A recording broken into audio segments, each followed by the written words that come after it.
definitely Will Anderson, and welcome to Gruen. This is Cointreau, founded in France in 1849. This premium triple sec is a cocktail staple trying to earn a position in Australian households, next to the half-price 1 litre Bundy. However, without a distribution network down under, there's been a clear gap in targeted geographics. Cointreau's 2020 annual report aims to gain a privileged position at the heart of classic cocktails in Australia.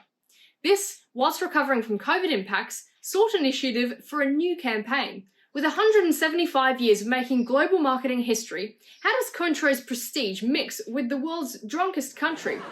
If you've been around Australia's east coast this year, you may have witnessed the equivalent of an ice cream van for grown-ups.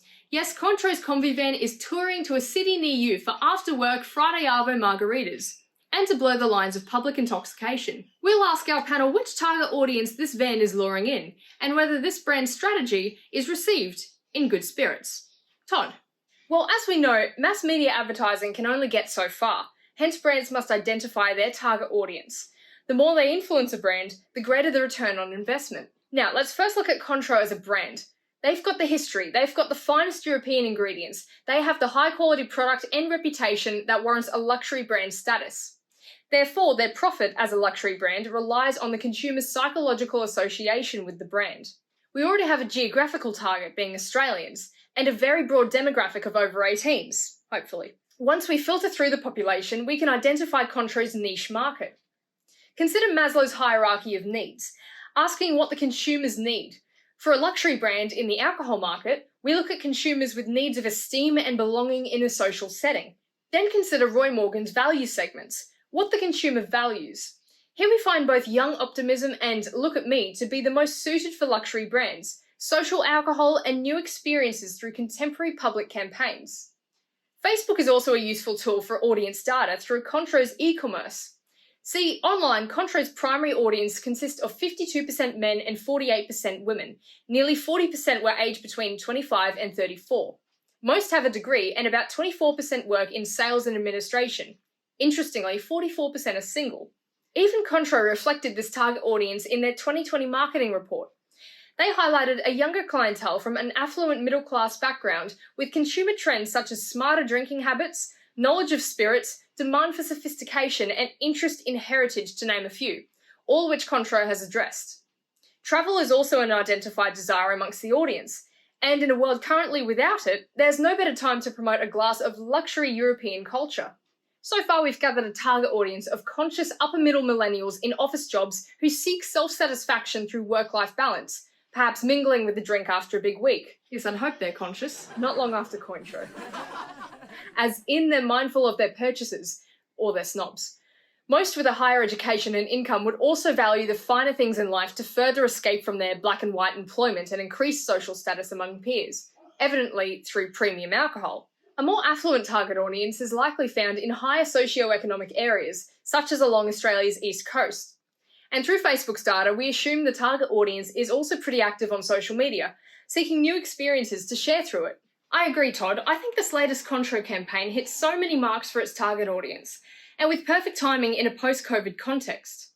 So the branded Kombi van, coloured fresh, attention-grabbing orange like the bottle, toured across Australia's east coast giving samples of their product in margaritas. During lockdown, many Australians sought quality drinks at home, and the margarita, being one of the easiest, was Australia's most Googled cocktail in 2020. The original margarita addressed the insight that Cointreau's consumers value authenticity and heritage. Tying in its literal marketing vehicle, everyone loves a Kombi van. It's been an icon of peace and travel and community since the 60s, and it's particularly accustomed to Australia's love of easygoing travel. Now, there are two key strategies that this campaign employs: experience and publicity. First, experience strategically manages consumer interaction, cross-channel exposure, and value co-creation. If you give your audience an experience, they'll shape their perceived brand value around it. People desire experiences over products, especially with luxury brands with often more intangible than tangible worth. Cointreau is selling more than a rich flavoured liqueur in an orange bottle.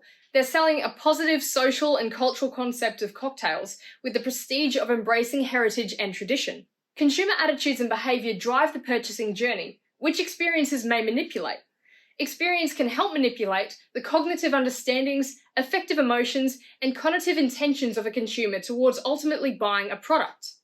The experience needs to be relevant to the target audience, innovative or surprising, educate, and engage the customer. Take a young adult after a week of writing reports and discreetly scrolling on social media at a desk job. By Friday Arvo, all they'll desire is a beverage out with some mates. Walk them out of their building and there stands a beacon of hope as unmissable as the sun. They'll take a free margarita and think, wow, this hits the spot. And how convenient. How can I recreate this positive experience for my friends? Beeline to Dan Murphy's for some Cointreau. Or take a group of young adults seeking the trendiest prees for their Friday night routine. Give them something beyond a downtown bar. Allow them to participate in a movement and give them something to talk about. And it stands out from competitors. They're texting their group chat, come to the Cointreau Kombi. We're yet to see the Parody buggy. It's as unconventional as guerrilla marketing, and it works. It also brings the scarcity and communal appeal of event marketing, the event being Friday afternoon socials. Creating unique, favourable experiences of Cointreau benefits brand equity and thus organic sales. But if that's not enough, publicity through integrated social media marketing accelerates this campaign. Cointreau gave updates on the Kombi's location and encouraged users to post their experiences with the hashtag #OnlyWithCointreau.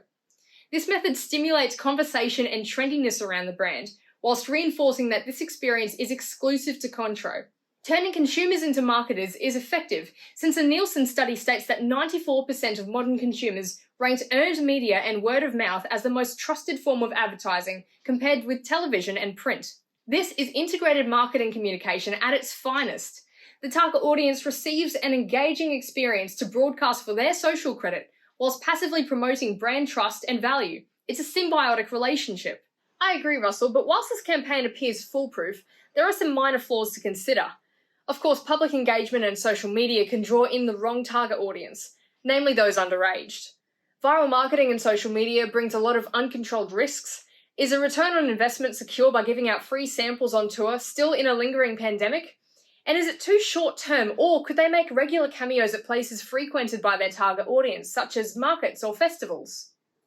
Some interesting points there. But it looks like Cointreau has discerned its target audience and strategically reinforced customer loyalty through investments in experience and publicity with the Cointreau Kombi. As a luxury brand pursuing Australia, they've influenced consumer psychology to enhance their brand equity and short-term sales. However, there's still opportunity for Cointreau to invest in reoccurring campaigns and to really base itself in Australia's cocktail culture. God help them. Good night, Australia.